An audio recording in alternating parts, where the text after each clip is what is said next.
The next morning, bright and early, we traveled down the Nile. And in this area right next to it, there's a huge, massive complex called Saqqara where there's all sorts of treasures. So we saw a lot of things. So John began to explain to us a lot of the symbolism and a lot of the meanings, and showed us some pretty cool things about this complex. Things that we've seen in the noble tombs, and it's, as far as I'm concerned, an important lesson that the king is no different from anyone else. This was really cool.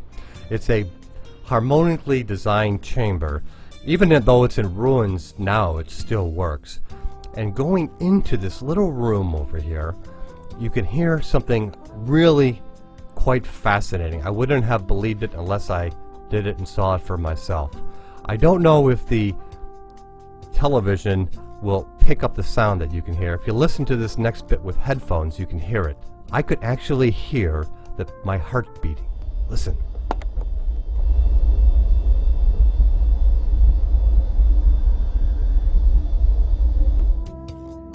We went next over to the tombs, and I smuggled my camera in. You're not supposed to take pictures inside the tombs anymore. They're pretty strict about that. But I smuggled my camera, which is why the footage is all off. But this is something we'll see more of. This is the very old, called the Old Kingdom.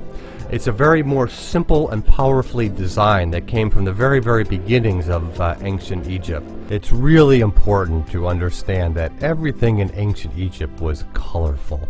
All these walls, all these buildings, particularly in the later stages of Egypt, they use color. They use all their senses. Touch, taste, smell. Everything was beautifully ornate. Look at the precision that they did, how they built things, the craftsmanship that went into it. All of the statues, the buildings, everything showed harmonious relations. I like this one. The balance between the male and the female and the child, the perfect harmony.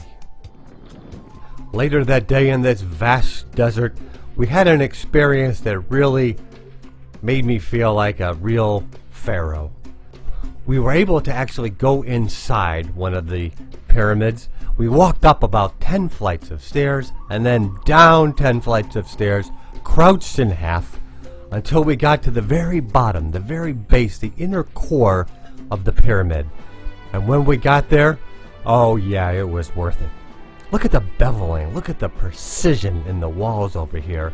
But even more interesting, here at the very foundation, we see what looks as if the pyramid itself was perhaps built on a megalithic site that was thousands and thousands of years old beyond that time. But what's interesting here, this is a place, it isn't, this is, and the look of this is quite megalithic. You know, people ask me about Egypt, what's it like? And I have to say that I was really surprised at how nice the people were. You can really tell. It's almost as if they carried this over from the ancient times. Yeah, they want your money, but they're nice about it. And everywhere we went, security was tight. I never felt threatened or uncomfortable there. They took security very serious in Egypt, and the tourist police were everywhere. We even had our own armed guard with us wherever we went. You can see the submachine gun tucked underneath his jacket. So then we traveled south to Luxor. We flew there. It's about 500 miles from Cairo. This is our hotel, which is right on the Nile River. This is something the pharaohs watched for tens of thousands of years, perhaps. And then we moved on, and what a treat.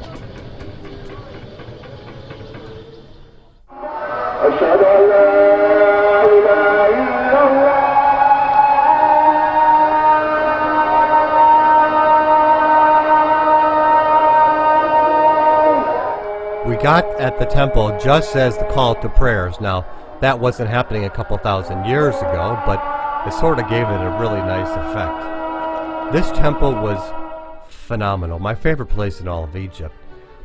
It was designed, it's believed, as the Temple of Man. It was very intelligently built, and crafted in such a way that it related to the human body. I could go on about this for quite some time, and we went through it very thoroughly.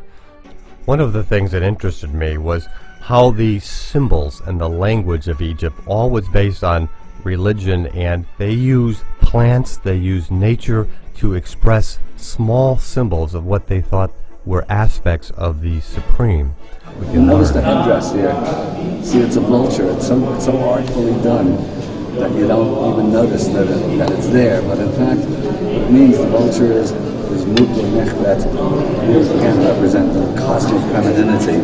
And here it's not a headdress, it's that her whole consciousness is cosmic feminine symbolism there. And there's a whole book in this.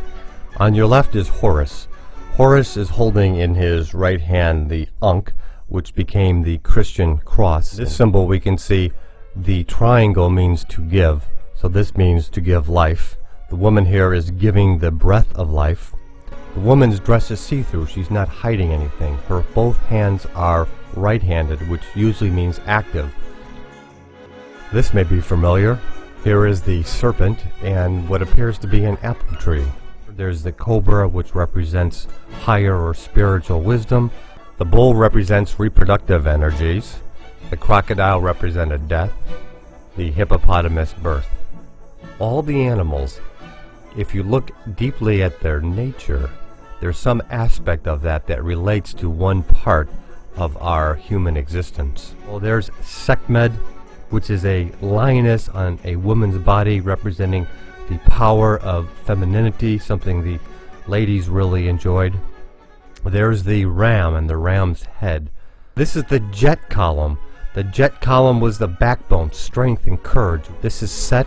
Set's an animal we don't know, but represents the what later became the devil, the dark side, if it were. The Egyptians did have a sense of humor. Here they show the power behind the throne. There were some strange creatures in this country. The next day we drove in a huge convoy with other tourists. We went to the temple of Abydos. Abydos is the temple of Osiris, which is rebirth. Here's where they found the names of all the kings. Kings' names were always circled.